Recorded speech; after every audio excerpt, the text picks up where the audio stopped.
something that is really near and dear to my heart, and that's disruption. But not disruption on a macro basis, not a disruption as it relates to the industry, but disruption as it relates to personal growth. Well, so I want to share something. This is from the media industry. And why disruption is so incredibly important to me is because I live it every day. So after we view this chart, we'll all head to the bar because it's that kind of chart there. So if you were to take a look at that, what you'll see is from the year 1990 to 2015, the number of jobs lost just in the newsroom. You're talking about 23,000 jobs that have been lost just in newsrooms. If you were to add production, print, pre-press people, that's probably another 25,000 jobs that have been lost.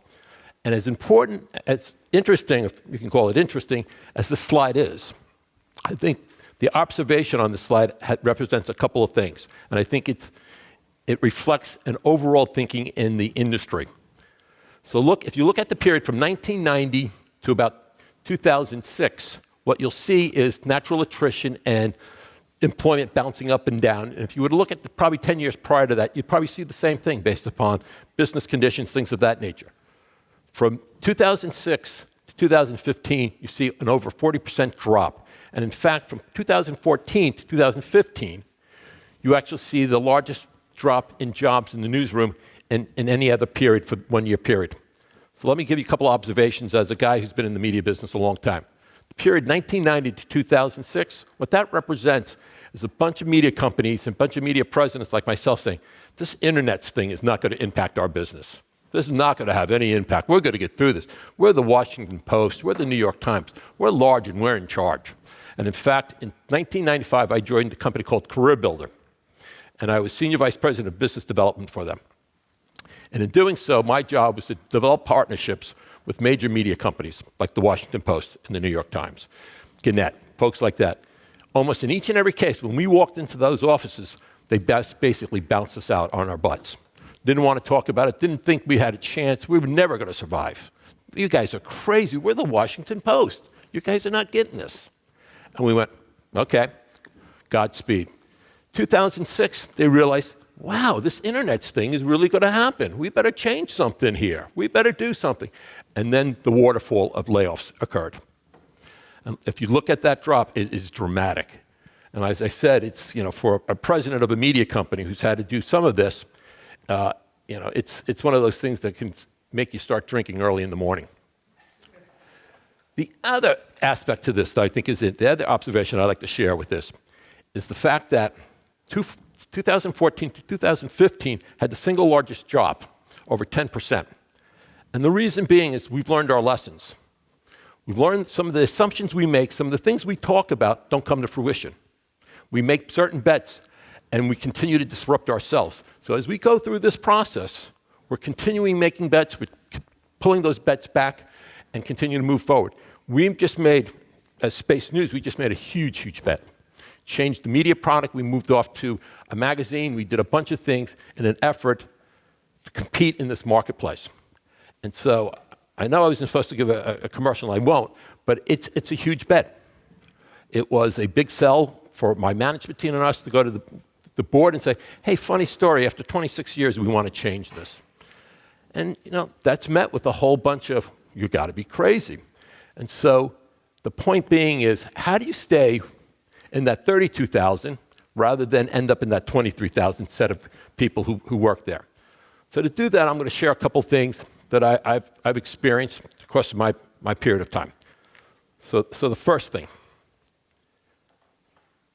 how do you build your personal brand? You look at what we strive for, the individual personal brands of our organization are at times larger than the individual brand. We try to parallel. We try to make those people as strong as they can. And so building a personal brand is incredibly important. So you're all thinking to yourself, thank you, Captain Obvious. But let me tell you how you get there and maybe what it's not. What it's not, it's just doing a great job in your current job. Employers expect you to do a great job. They don't think, wow, glad Bill's on the staff. He just gets by, man. We're lucky to have him. It's all about what else are you doing? How are you taking a leadership role? How are you leaning in? You look at the people on the staff, with the exception of me, they're all tops in their industry. And yet, they go out and they do more. And they're building personal brand. And that personal brand is an extension of the company brand. Ariana Spas was a great company, but it's certainly its brand in the United States because of Clay Moria has expanded.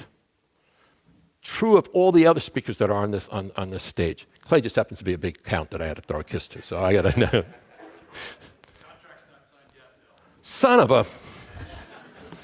So, but it is about leaning in. It's about doing more. It's about looking at the bigger picture, building that personal brand as it relates to the organization. And certainly, these folks do an incredible job. It's also about how do you operate and how do you look at your job internally? How do you look at that and say, wait a second, I did this job and I do a really good job at this. But you know what? It doesn't matter anymore. So the questions I've always believed you should ask of yourself, you should look at it as, what do I want to do? Am I doing it? And the most important question out of the three, does it matter? Does it matter? When I started in the industry, I used to have a saying. I started as an inside sales guy, outside BD guy, Western sales director, national sales director, add on to infinitum, always on the business side. And it was always my joke to my salespeople, my BD guys, was pages or power. Well, ad pages don't mean a darn thing in today's environment. It's all about the online. It's all about the greater communications, integrated communication solutions you're providing.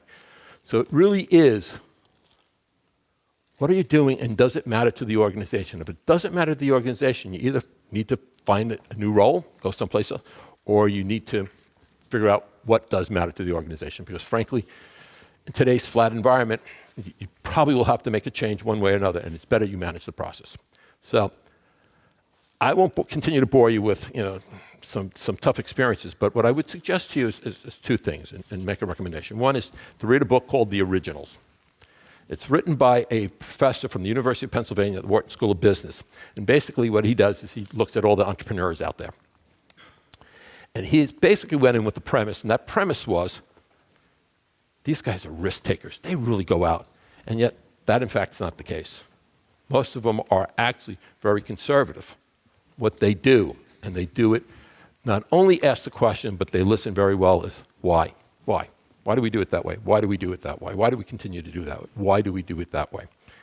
And in turn, the next suggestion I would make is never ever in a meeting or in your professional life say, we don't do it that way because we never did it that way.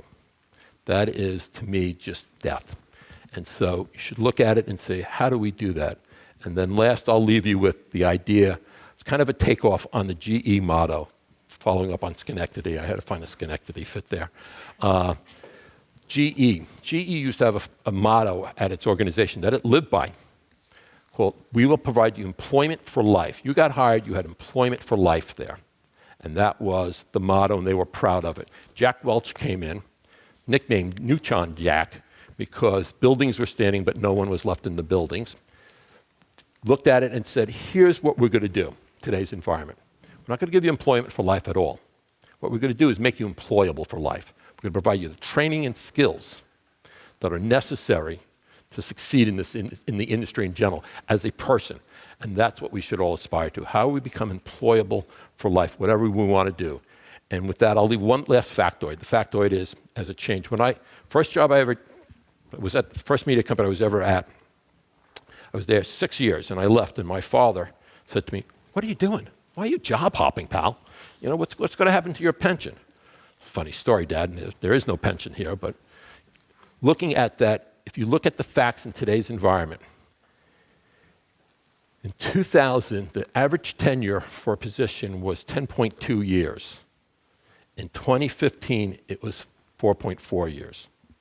So it's imperative that we continue to look at ourselves. We kind of look introspectively, internally, and say, how do I become better? And how do I accept change and manage that change?